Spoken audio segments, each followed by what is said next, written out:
Amazing game developers, thank you so much for coming.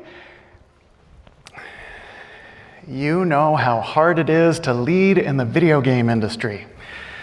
First of all, you're dealing with people, and I don't want to indict all game developers, so I'll just indict myself. I got into video games not because I loved people so much, but because video games were more fun and predictable than people. So it's possible that some of the people you lead in video game development are not the most people-oriented people. Furthermore, you're leading multiple disciplines, doing immensely complex projects. Anyone worked on a project that never shipped? Yeah, lots of us have. Newbies, be glad you haven't been through that yet. It's painful. So leading in the video game industry is extremely difficult. The problem that I am here to focus on for the next hour is disengagement makes your hard work harder. When people are disengaged, everything you're trying to do as a lead is harder. A few of you might know I spent over 6 years at Intel. When I started at Intel, there was a guy just down the hall from me who had a poster up in his cube from despair.com. You know what despair.com is? Few of you, those who don't, despair.com mocks the beautiful inspirational posters that were trendy maybe in the 90s. You know, the real ones had like people rowing and climbing rocks and lighthouses and inspirational images and quotes. Well, despair.com mocks those. So this guy had a despair.com poster up in his cube that said across the top in big letters, apathy. And then it had a picture of a leopard lying in a tree with no expression on its face at all. And down below it said, it takes 47 muscles to frown, 13 to smile, but 0 to sit there with a totally stupid look on your face. That's apathy, that's disengagement, and that's really what we're here to focus on, is how can you better engage people. According to Gallup, if your organization is typical, and I can't imagine a game development outfit being typical, but if you're typical according to Gallup, 2 in 10 people you work with are actively disengaged. That means essentially trying to get away with as much as they can. They're almost working against you. And as bad as that sounds, according to Gallup again, 5 in 10, fully 50% of workers are basically somewhat engaged. Sure, they want to do a good job, but they're not willing to give you their all. Massive gains to be had if we can earn more engagement from some of those people. So that's the problem, it's disengagement. Fortunately, science and experience tell us how to engage people by delivering more of what video games deliver. So these are some of the sources for today's talk. Sorry for the image overload, but wanted to very quickly share a bunch of sources. At the bottom, perhaps least important, are clients of mine. Since I founded Happy Brain Science, I've had the pleasure of working with a number of fantastic game companies. The 2 rows above that are games that I have made in my career. So yes, I have led video game development. As you can see, lots of kids and family titles. There's an iPhone game there, some console games, and even a card game that I just released for Happy Brain Science. But as much as I am excited and proud of that experience, I'm trying to use as little of that experience as possible and rely on science and data as much as possible. As I mentioned, I spent over 6 years at Intel. The former CEO of Intel, Andy Grove, had a quote that was oft repeated in the halls of Intel. The quote was, "Everyone has an opinion, some people have data." Okay. Hungarian accent, by the way, I'm terrible with accents. Forgive me if you're from Hungary and I just mangled your accent. Anyway, so I'm trying to give you as little of my opinion as possible and as much grounded in science and data as possible, and that's what the top row represents. Books, journals, science. What does all that science tell us? Think for a minute at a macro level, so get out of the details, up at a higher level. What is it about games that engage people so well? According to science, the keys are captured in this acronym ARMS. So I'm encouraging you to play your way to higher pay, master giving ARMS each day. ARMS stands for Autonomy, Relatedness, Mastery, and surprise! I'm going to work through each of those as we go through today's program. By the way, pardon the cheesy title, Play Your Way to Higher Pay. I wanted to be very clear with you all. It's not actually money that motivates me. It may not motivate you much. I mean pay and whatever the payoff is for you. Making great games, having lots of people play your games, being a great leader, whatever the pay is, I hope you'll get more of it by learning to master or take the next step in mastering your ability to deliver ARMS: autonomy, relatedness, mastery, and surprise. I want to practice what I preach, so this session is a game. I will give you points. Like a lot of games, the points don't actually matter that much, but they're still kind of fun. So I'll be very clear with you when you have an opportunity to earn points, either as an individual, part of a small group, or perhaps a whole group, starting right now. I think showing up and focusing your attention on the important stuff is a huge part of success in life.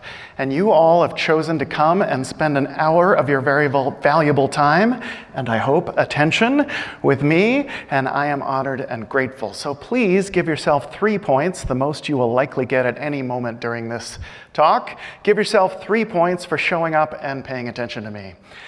I wanted to pass out paper that you could keep score on, but I was told under threats, so to speak, don't pass any paper out. So you have to hold your score in your head or maybe write it in your phone. Anyway, we will use the honor system for you to track your points. 3 points for showing up. Autonomy. You've already heard this from me in my little pre-exercise warm-up. Autonomy is a massive motivator, so let me make this 100% crystal clear. I work for you this hour, not the other way around. You do whatever you want this hour. I will offer you some choices, I will make some suggestions, and I'll explain why I'm making those suggestions, but you decide what you want to do. Relatedness. I want you to relate to me, I want to relate to you, and I want you to relate to each other, so I'm going to ask you to participate at several times. Again, what you actually do is up to you, due to autonomy. Mastery. I want to help you take the next step in mastering your ability to effectively lead other people. And surprise, I hope to have at least a small surprise for you along the way. Back to mastery. For me to really help you master this material, it will help me if I know a few things about all of you. So if you're willing and able, again, autonomy is vital. If you're willing and able, I'm asking you to get on your feet if you have worked in game development for 1 day or more. This should be all of you, or at least 99%. Why am I asking you to get on your feet and not just raise your hands? The same reason I'm asking you to do anything I ask you to do today, because solid science suggests it may be helpful to you. Specifically in this case, studies suggest that bodies in motion have brains that produce more of what scientists call BDNF, brain-derived neurotropic factor, which, long, nerdy scientific story short, you can think of as learning aid. And I want you not just to hear me today, but to remember, burn this into long-term memory circuits, and act on all of this. So I'm going to keep asking you to stand up, sit down, talk to each other, self-test, things like that, because solid peer-reviewed science suggests it's going to be helpful to you. Please stay standing if you have worked in game development for 1 year or more. Thank you, new people. 3 years or more, stay standing. 5, 7, 10. I can see the math going in some people's brains. 15. 20. Ladies and gentlemen, the veterans. Thank you, veterans. You can all take a seat if you would like. That is awesome. Now, please do me a favor and stand up if you officially manage other people. If you are somehow responsible for their raises or performance evaluations or whatever, thank you. Please stay standing if you manage 3 or more people. 5 or more people, 7, 10, 15, 20, 25, 30, 35, 35, 40, 44, 45, 50, 50. Do I have, thank you, you can all sit down. Some of you are managing huge numbers of people. Wow, okay. Please do me a favor. I know this feels a little bit silly, but please stand up if you're one of the people who does not officially manage other people.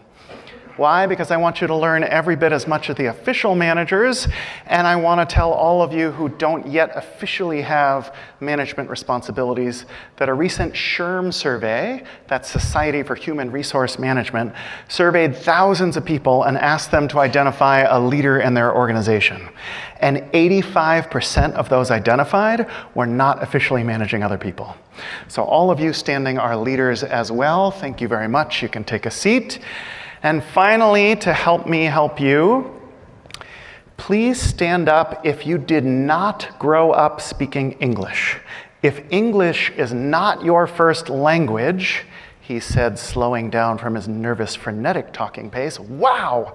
Welcome, everyone. So glad you're all here. I will try to slow down a little bit. Anyone need anything else to understand what I'm saying? Tell me if there's anything I can do to make this more comprehensible to people who perhaps were not raised speaking English. Thank you. You can all sit down. And finally, last thing I want you to do for me, please, is stand up if you have ever read any academic research about what makes games so compelling, or academic research about leading people. Awesome. Thank you very much. You can all take a seat. That is super helpful. Thanks for helping me help you. By the way, there'll be multiple opportunities for questions. We're going to try to take those at these 2 mics. You can go to a mic anytime you want to ask me a question. And again, I'll explicitly state when we're going into Q&A as well. So, unless anyone has a burning question or comment now, we'll dive into Play Your Way to Higher Pay, Master Giving Arms Each Day, starting with autonomy. So first, a quick definition. Autonomy is simply self-governance, doing what you want to be doing, being in charge of your own life and work. Please stand up if you like being micromanaged. Yeah, nobody does. And yet we do this to each other, right? Are you programming that the right way? Hey, is that the way that texture is supposed to? Hey, that animation could use a little more. We get into the details if we're not careful. Science recommends we don't do that because autonomy is a massive motivator. So the easiest and simplest way to give people autonomy is to give people choices. Who is willing to shout out some ways that you can give choices in your role as a game development lead? It's a non-rhetorical question. Task selection. Thank you. That's 1 point for you. People can select their own tasks. Good. How else can you give people choices?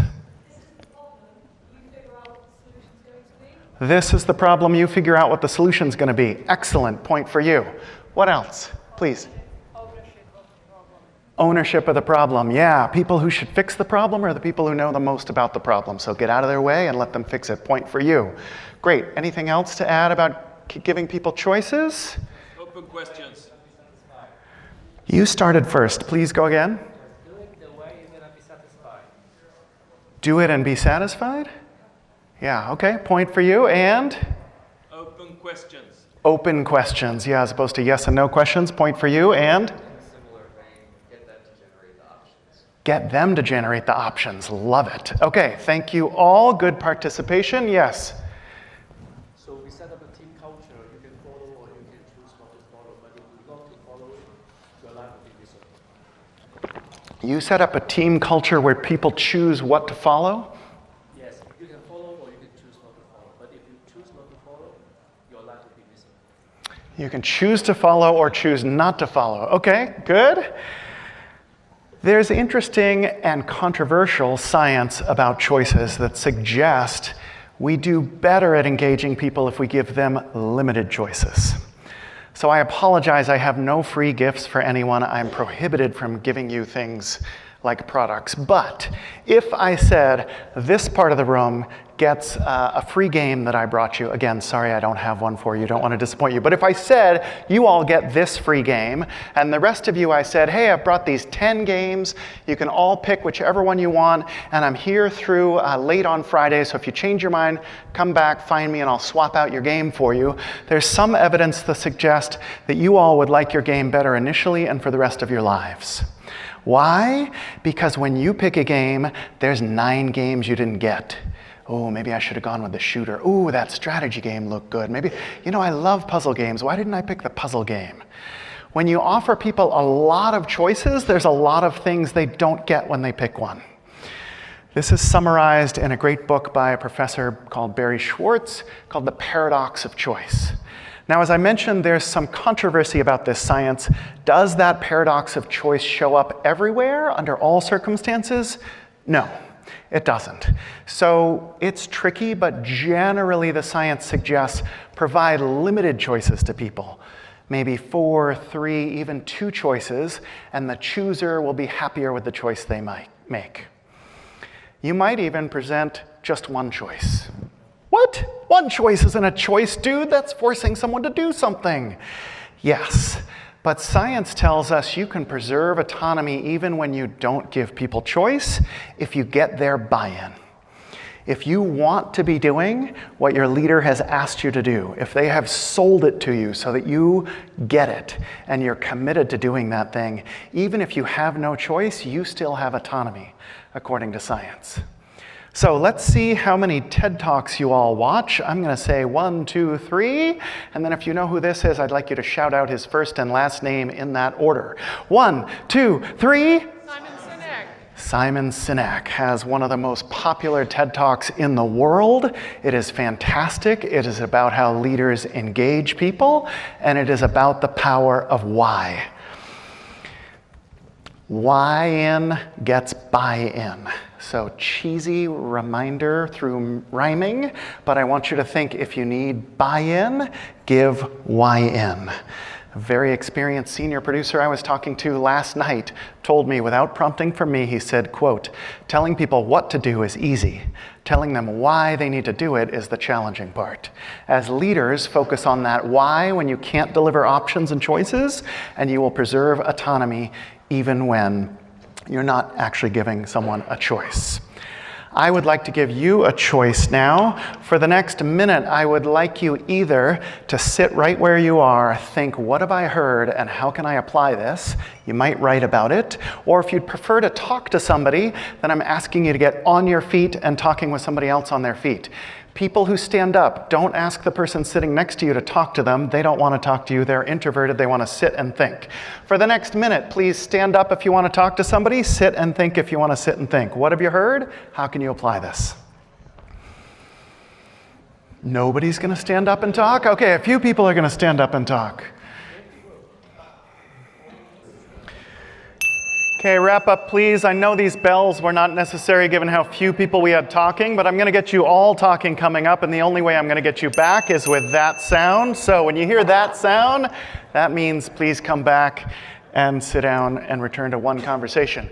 If you participated in that, either talking or thinking, give yourself another point. If you were like, I'm going to think about this, and then opened up your phone and went through Twitter, no points for you.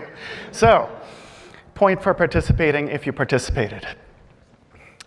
Next up in ARMS is relatedness. Quick definition of relatedness. It's simply feeling that human connection, that familiarity, being part of the same tribe.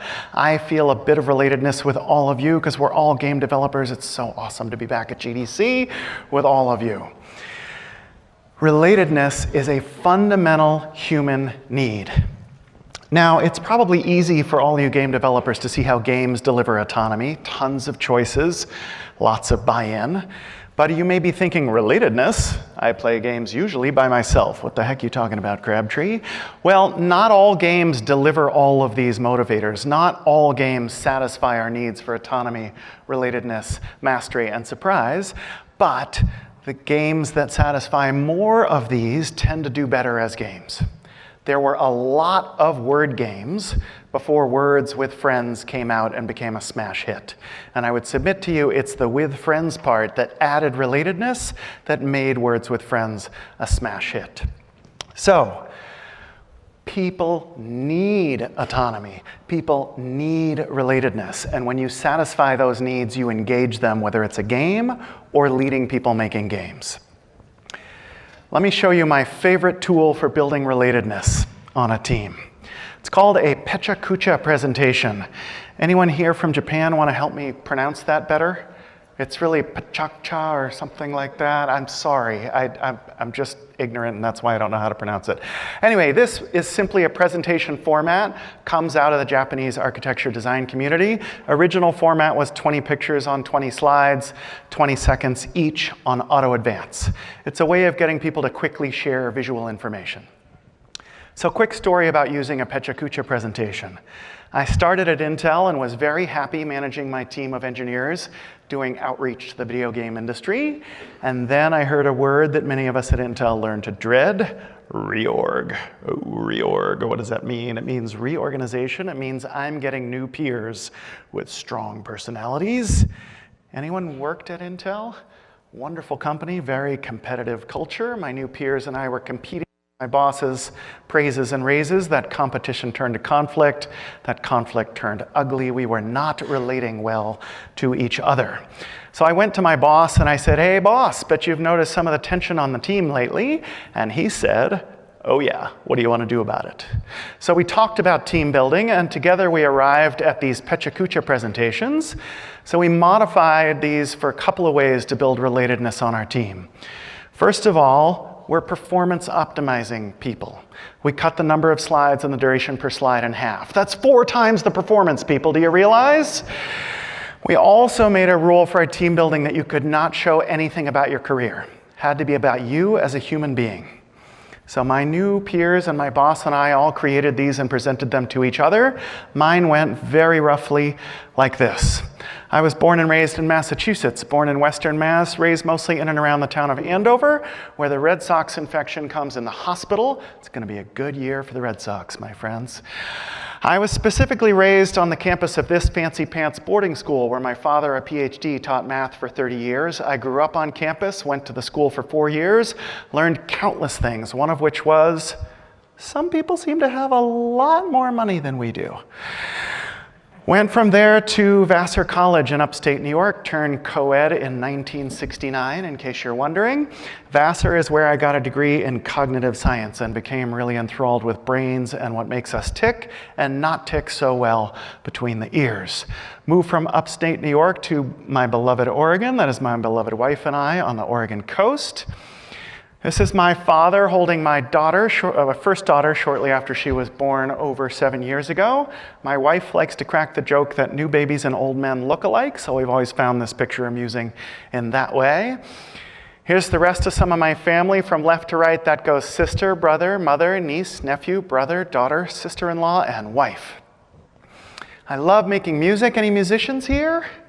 Awesome. I play lots of instruments, been in lots of bands, made many CDs, got a royalty check from BMI in the mail in the past couple of years. Super exciting lifetime goal achieved, even though with that royalty check I could buy any 2 of you a beer. It was still exciting. Also love nature and backpacking. I am not compensated by the Oregon Department of Tourism when I tell you this is Jefferson Park, maybe the most beautiful place I have ever been. If you like nature and backpacking, go to Jefferson Park in Oregon. It is stunning. We get really terrible family shots, even hiring a professional photographer. I am putting on my multiple chin display here. Althea on the right, grown up, is like, I'm smiling as hard as I can, how's this? And Zinnia, my youngest, looks a little bit like, please don't squeeze me to death, Daddy. So we created and presented these to each other, and our relatedness immediately improved.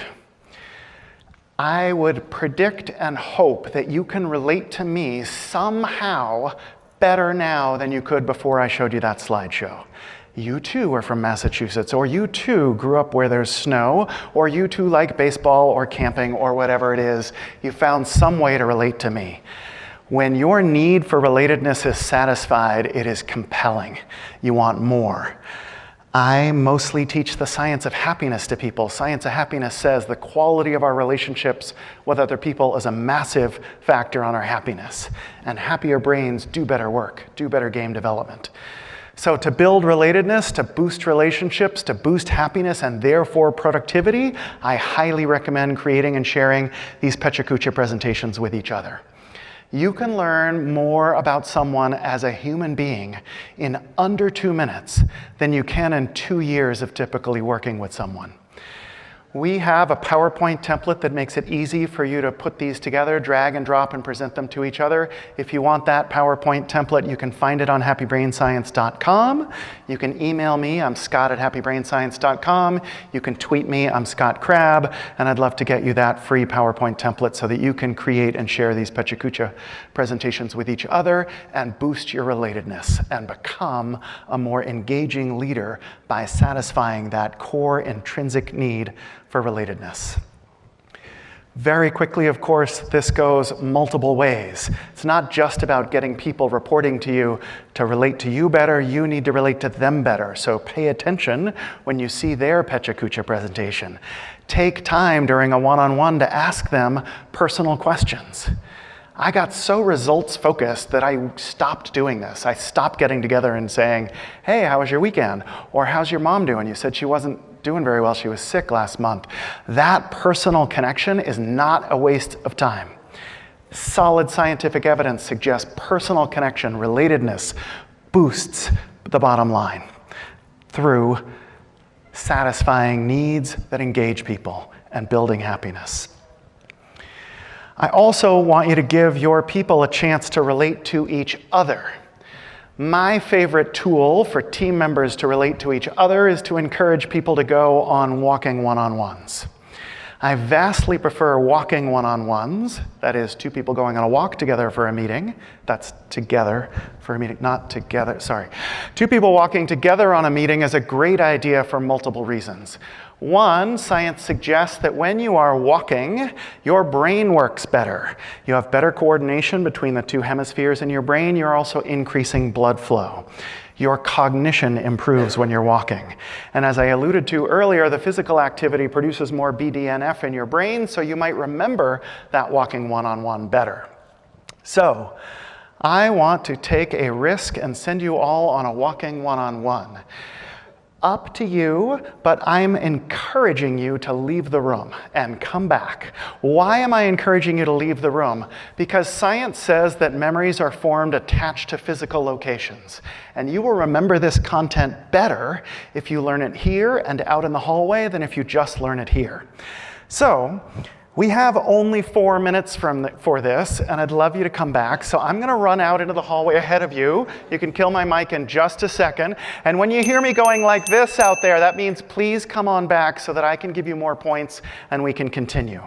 So if you choose, it's always up to you. Find a person, go on a walk, up to you, whether it's inside or outside of this room, and come back in exactly 4 minutes. That is 4:02. Walk and talk. What have you learned? How can you apply it?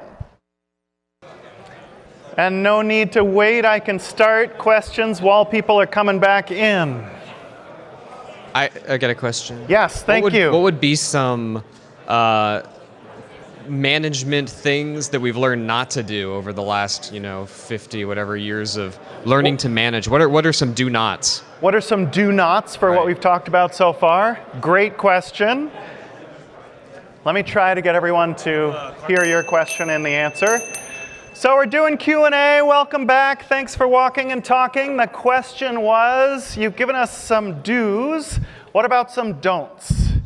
Well, the easiest way of killing autonomy is to micromanage people. So tell them what to do, exactly how to do it, check in on them daily, give them no freedom about how to hit that goal, right?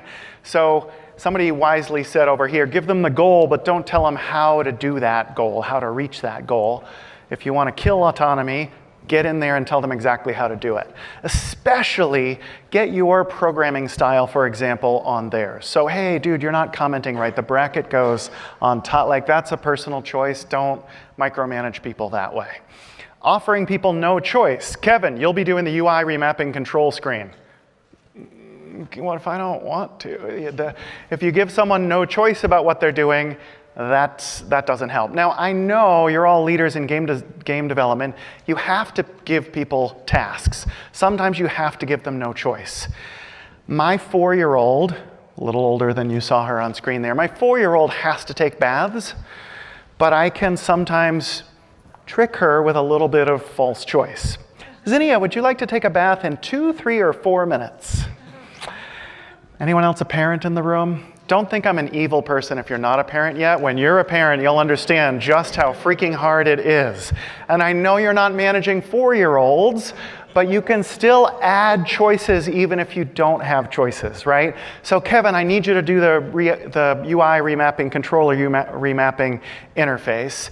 You decide whether you want to do that before or after you work on the audio enhancements that we talked about. And you tell me how long it's going to take and what your due date will be. So you're not giving them a choice about tasks, but you're getting some other choices in there. Relatedness, some don'ts to do for relatedness. Don't make my mistake where you get so results oriented. It's, oh, we're under crunch time, we need results, results, results. You stop being human with people, right? It's like you're so focused on the work, you never ask, how are you? How's it going? How was your weekend? That's another don't.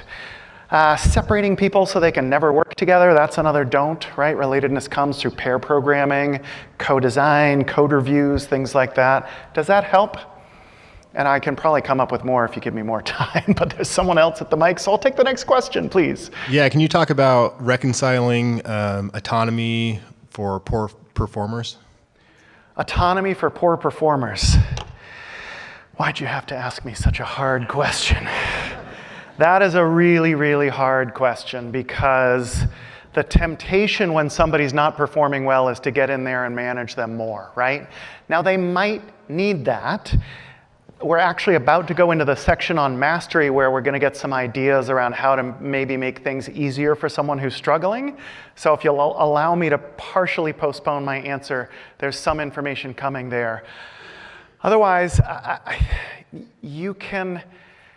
think you can get more involved with someone who's struggling if you get their buy-in through YN, right?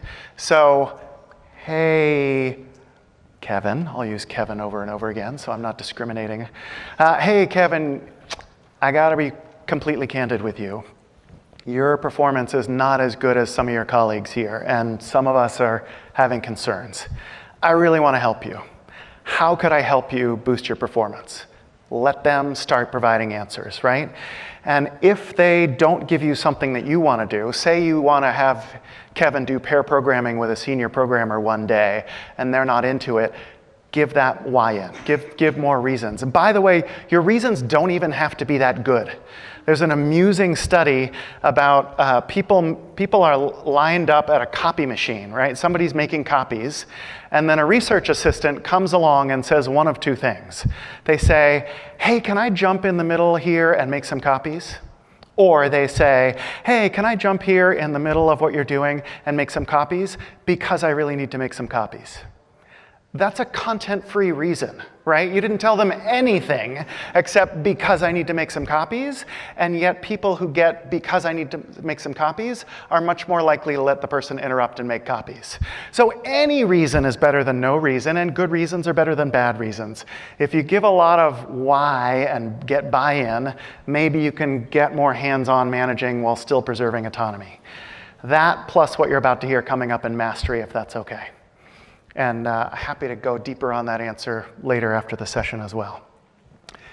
So that's relatedness. By the way, if you participated in the relatedness exercise, please give yourself a point. Thank you very much for participating. Mastery. Virtually every game in the world delivers mastery. If you have ever felt, one more time, you have felt the pull of mastery. Research calls it different things. Research sometimes calls it competence. Competence is not a very sexy word, so Daniel Pink rebranded competence as mastery in his book Drive, which is about these same internal motivators. Anyone read Drive before? Yeah, if some of this sounds familiar, you're not mistaken. Drive is based on self-determination theory research. So is a lot of the research based on what makes games so compelling, also based on that same research that talks about autonomy, relatedness, and mastery. So competence, self-efficacy, whatever you want to call it, mastery is progress, improvement on something that matters to you. It is extremely compelling. How can you give more of this to your people? You can learn from what video games do. Who knows this term rubber banding for adjusting difficulty? I think some of us do, but it's not a universal term. I learned it in the context of racing games. So imagine a racing game and imagine an invisible rubber band between you and a computer-controlled car. If it's your first time playing and you're heavily intoxicated, I don't mean to be inappropriate, but some people play video games heavily intoxicated, and you're crashing back and forth back here, what happens to that computer car? It starts driving very badly ahead of you so that you have a chance to catch up. And conversely, if you are awesome and zip through that course, whee, that computer car is right there behind you because closer races are more fun races.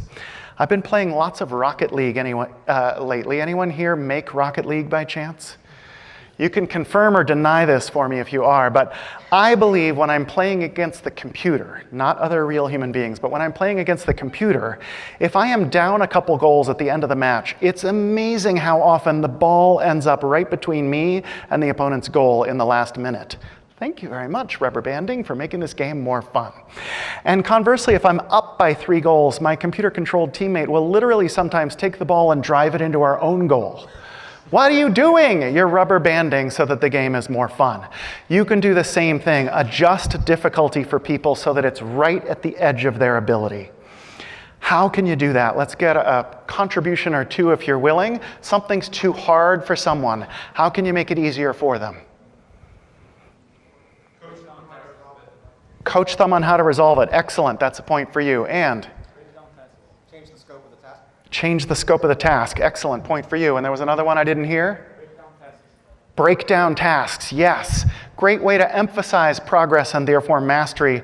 Anytime you're making a goal, if you're co-creating a goal with someone, don't give them the goal that's a year out, right? Give them the goal that's 8 months out as measured by these 10 milestones along the way.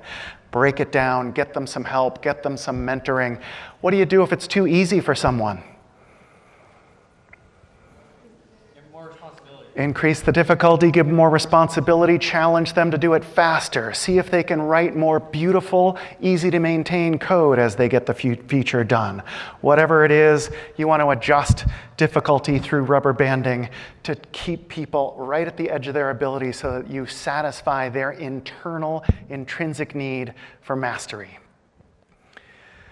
Give immediate feedback and celebrate progress. You all know how this happens, right? You're playing a game and it's bing, 10 points, whoosh, 50 points, woo, new set of armor. Hey, look, now you're a level 3 wizard. We're constantly giving players feedback and information about progress and celebrating progress.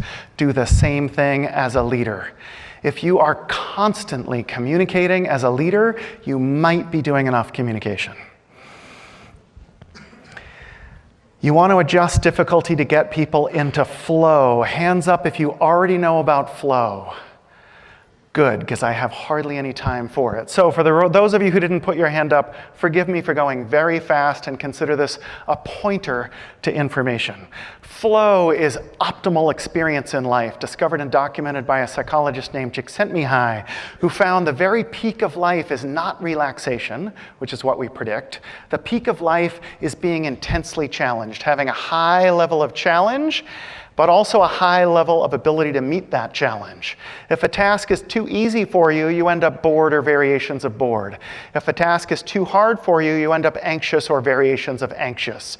When you are right at the edge of your ability, you are in a delightful, super productive zone where everything is clicking because you focused completely, you hear me multitaskers, you focus completely for 20 minutes or more on something challenging but possible. You're getting feedback about progress. Your brain says, that's it, I'm on the right track. Everything starts clicking for you. Time disappears. That's flow. When you are in flow, you are satisfying your need for mastery. When you give your people undistracted, uninterrupted time to focus on a challenge that is just at the right level of difficulty for them, right at the edge of their ability, you deliver mastery to them. I want you to master this material, so here's why I'm suggesting you get in groups of 3 or 4 now and talk for the next couple of minutes right here. No need to leave the room this time. What have you heard in this talk so far? How can you apply this to your game development leadership? Autonomy, relatedness, mastery, how can you apply what you've heard? Discuss for a couple of minutes, please.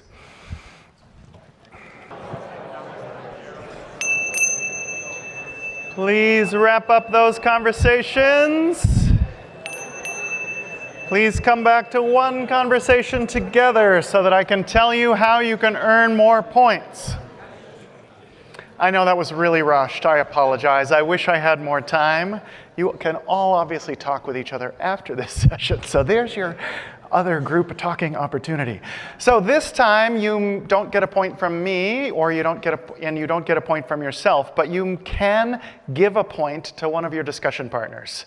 So if you felt that one of your discussion partners, you have only 1 point to give away. So if you felt that one of your discussion partners was especially helpful, please give them a point by pointing at them. Pointing at them gives them a point. And thank you so much for playing along.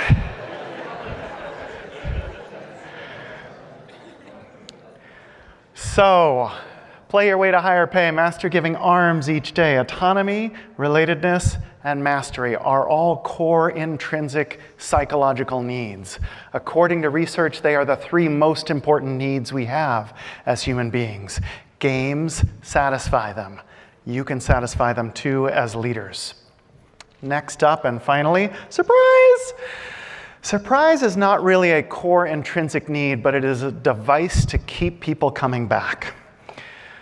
So I hope it's okay that I say this. I was at Blizzard years ago giving a workshop called This Is Your Brain on Game Development, and I said to a classroom full of Blizzard people, quote, "Hey, look, I'm a game designer, you're a game designer, we know how to get people addicted to things." Guy in the back raised his hand and said, "We prefer extremely compelling."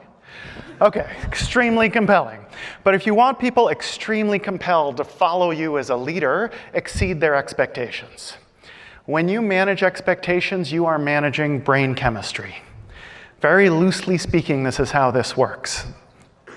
Skipping over a few of the details of neuroscience here, but basically when you set an expectation, or if you have an expectation and the world meets that expectation, your brain releases slight bits of dopamine and serotonin that tell your brain, yep, I expected this to happen, that was cool. Certainty is very comforting for us. We like to know what's going to happen and then have those expectations met.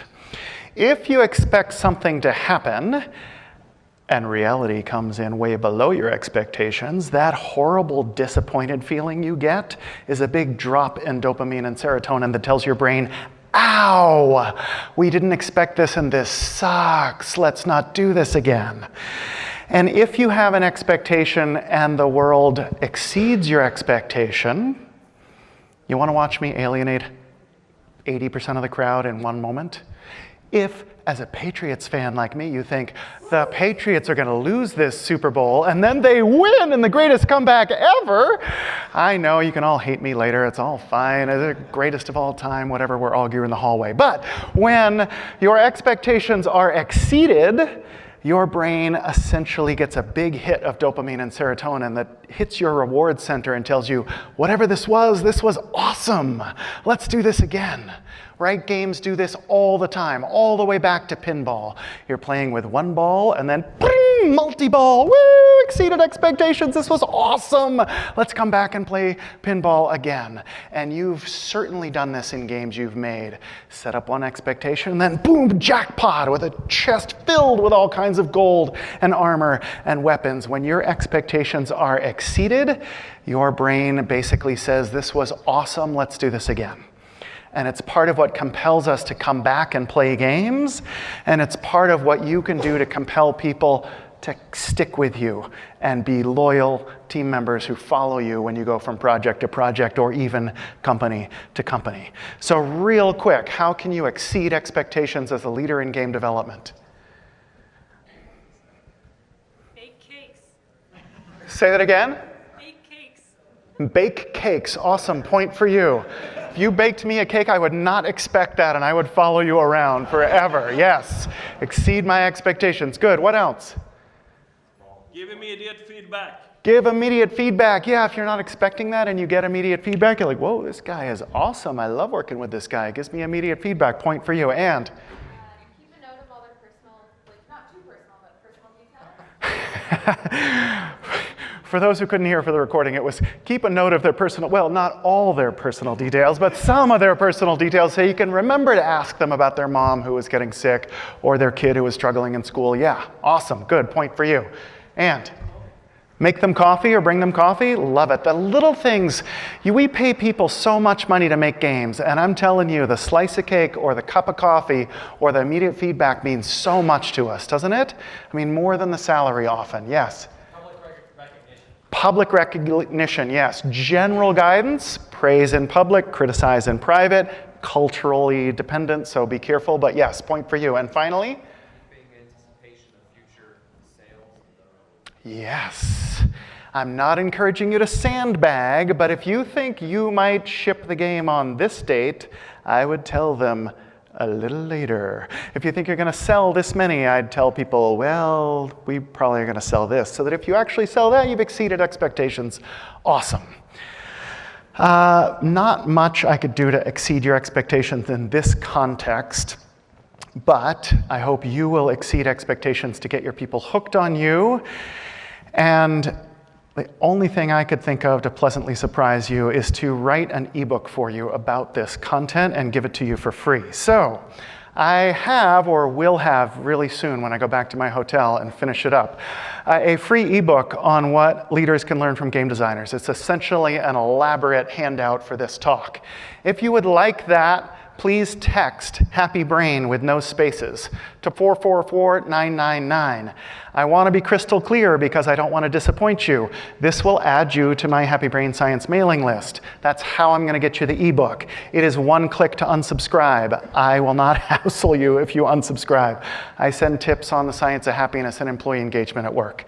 If you don't have a US-based phone, this probably won't work for you.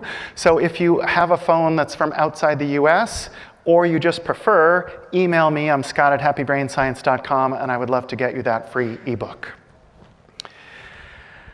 That is surprise, and that is play your way to higher pay, master giving arms each day. Please step up to a mic and tell me what questions or comments you have. Thank you. You're very kind, but I'm not actually 100% done. Let me just peel the curtain back a little bit and tell you why I'm doing Q&A now and not at the very end. I don't do Q&A at the end because of what's known as the peak-end rule of memory. Peak-end rule of memory says you don't remember things equally, you remember the ending of things more than anything else, with the possible exception of an emotional peak. So if I end on Q&A, I'm taking my best learning opportunity and giving it to the randomness of questions. Now I'm sure I'm going to get insightful questions from you and others that stand up to the mic, but I want to take my key points and give them to you in the final minute of this program. You should do the same thing in team meetings. If you want people to remember things, say the most important thing last, even if you've already said it. If you're doing a demo and you really want to impress a publisher, show them your best feature last. Memories are not created equally. Final memories are stronger memories. That's why I do QA in the middle-ish, not at the very end. Sir? Yes, thanks for the talk first. In your own mind or knowledge of things, would it be okay in a case of the previous guy questions or in a case of mentoring someone, to grow up in a role, to reduce a lot the autonomy but keep the all three at the maximum? Because that's something we usually do. And I have a side questions like, what is the best season for Jefferson Park? Sorry, I missed the side question. What is the best season, in your own opinion, for going to the Jefferson Park in Oregon? What's the best way to get to Jefferson Park? The best season. Season. Certainly summer. Jefferson Park is a hanging valley, so you're halfway up Mount Jefferson. That whole picture you saw is at about 6,000 or 7,000 feet. Your only choice, unless you like snow camping, is July or August. The bugs will be terrible. Hit me up with other questions about Jefferson Park. We won't get those on the rest of the people. But you asked a question before that, memory, which was, can you take away autonomy and still engage people? Let's ask these wise people. Let's say that I'm your manager. I am now going to micromanage you because I'm concerned about your performance, but I'm going to give you as much relatedness as possible, and I'm going to tell you that I'm going to help you master what we're doing. We're going to do it together, and I'm going to try to pleasantly surprise you by bringing coffee. But I'm going to sit down next to you and say, you missed a semicolon. No, don't do it that way. Do it this other way. You would feel, I'm going to give you three choices, good, bad, or mixed. I would feel good about that. So the survey says, don't do that. I'd feel bad about that. I'd feel mixed about that. This is very complicated. Not all games satisfy all these needs. Not all managers satisfy these needs. I think you can keep someone decently engaged without autonomy if you give them lots of relatedness, mastery, and surprise. But I think you get the most engagement of all by satisfying all four and giving them arms. Okay. Engagement is a slope, right? You can be totally disengaged, somewhat engaged, more engaged, or heck yeah, I'm going to give it my all. The beautiful thing about engagement, by the way, is it is win-win. This is not extracting more work out of people and ruining their lives. The scientific evidence is that people more engaged at work have better lives, including better personal lives. If your people are more engaged at work, they will have better marriages at home, the data suggests. Their kids will behave better in school if their parent is more engaged at work. So this is not win-lose. The more of this you can do, the more you can engage somebody, the more everybody benefits. You, the person you're engaging, and outside. Does that help? Yep, thank you. Thank you so much. Question over here, please. Thank you for the great talk, and sorry about my poor English, but I, as a personal game designer, I feel really same as you, and I think we can make game fun. So why can't we make the job fun? But every time I think about that, I feel that so making game is really hard. So the making job fun is also hard. So maybe we can do that you said, give feedback to your colleagues and give relatedness.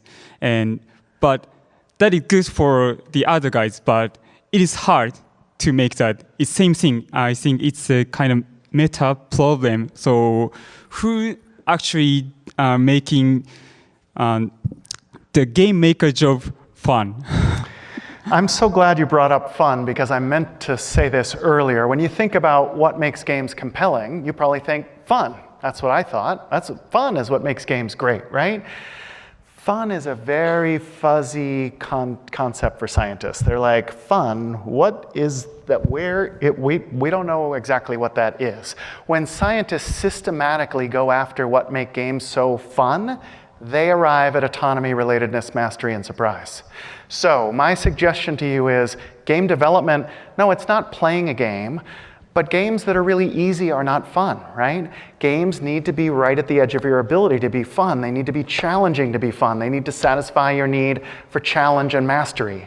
Game development can be just as fun if you deliver autonomy, relate to people at a human level. Most of all, get that mastery just right so that it's right at the edge of their ability. If it's right at the edge of their ability, they will be deeply immersed in game development, and they might even not want to play a game so that they can spend more time making a game. It can be just as fun if you take care of these intrinsic needs. Fair enough? But the man who deliver autonomy and relatedness and other things, that job is, I think, could not be fun. The job of delivering autonomy, relatedness, mastery, and surprise can't be fun?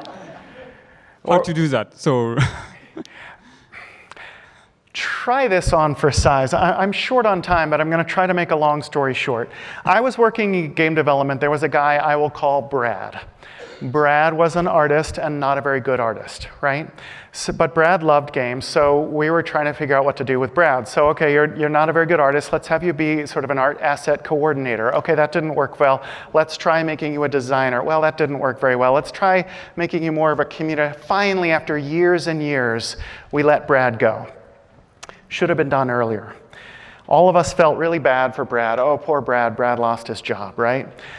This was a long time ago, back in the days of renting videotapes from Blockbuster, right? So he gets a job at Blockbuster behind the counter saying like, yeah, these movies are due back Tuesday. And all of us were like, oh, poor Brad. He's working in a video store.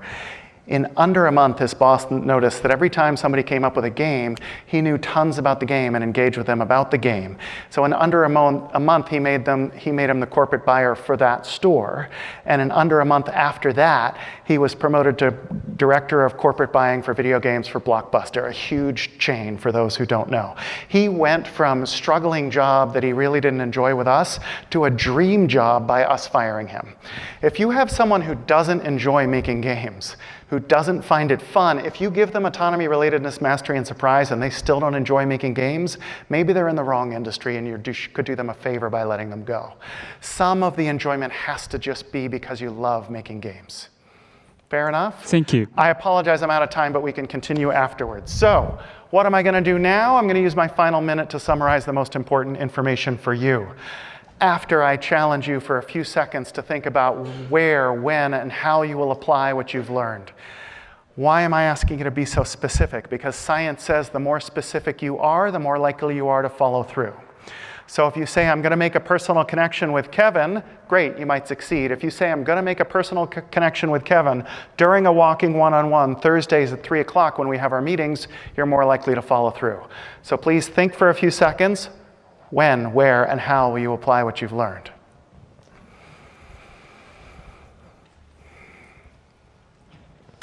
Before I let you go, I would be remiss if you enjoyed this talk at all. I'm speaking again Friday at 3 on collaboration through candid conversation. Would love to see you there. Sorry for the shameless self-promotion.